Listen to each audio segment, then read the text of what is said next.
Magic ഒക്കെ എല്ലാവരും കണ്ടത് ഞാൻ വിചാരിക്കുന്നു. മാജിക് അങ്ങനെ സംഭവങ്ങളൊന്നുമല്ല. അപ്പൊ നമ്മളിന്ന്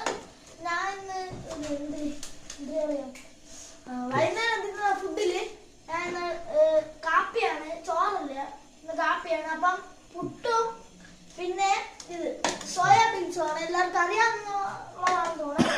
അപ്പൊ ഇതെങ്ങനെയാണ് ഉണ്ടാക്കണമെന്ന് ഞാൻ പറഞ്ഞുതരാം. ഒരൈറ്റം പെരട്ടാനും പറ്റും, പിന്നെ ഒരൈറ്റം നമുക്ക് പെരട്ടാൻ പറ്റും, പിന്നെ നമുക്ക് ഒരൈറ്റം പൊരിക്കാനും പറ്റും.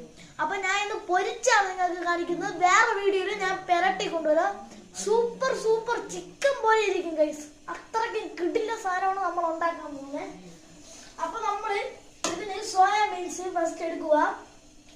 ഒരു പാത്രം ഗ്യാസിൽ വെക്കുക, സ്റ്റൗ ഓണാക്കുക, എന്നിട്ട് വെള്ളം ഒഴിക്കുക, സോയാബീൻസ് ഇടുക, കുറച്ചു നേരം വേവിക്കുക, എടുക്കുക.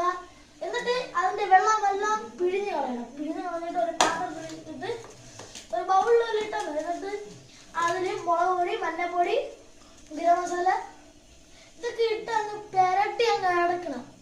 ഉപ്പ് ഇതൊക്കെ ഇട്ട് അങ്ങ് പെരട്ടി എടുക്കണം ഗൈസ്. ഒറ്റ മൈൻഡ് സാധനമാണ്. അപ്പം ഇതൊക്കെ ഞാൻ പെരട്ടി കൊണ്ടിരിക്കുന്ന സമയം കൊണ്ട് ഇത്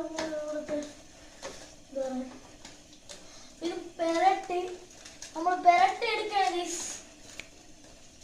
ഓക്കെ, അപ്പം ഇന്ന് എൻ്റെ വീഡിയോ ഇത്തിരി നമുക്ക് ഇത്തിരി ഇതൊക്കെ ഉണ്ട്. എന്തിനെന്നറിയേ, നമുക്ക് വേറെ ജോലികൾ ചെയ്യാറുണ്ട്. അതുകൊണ്ട് ഞാൻ ഇപ്പോഴത്തേക്ക് നിർത്തുകയാണ്. എന്നിട്ട് ഇത് നിങ്ങൾ എണ്ണയിട്ട് പൊരിച്ചെടുത്താൽ മതി. സംഭവം സെറ്റാണ്. ഒറ്റ മൈൻഡ് സാധനമാണ് ഗൈസ്.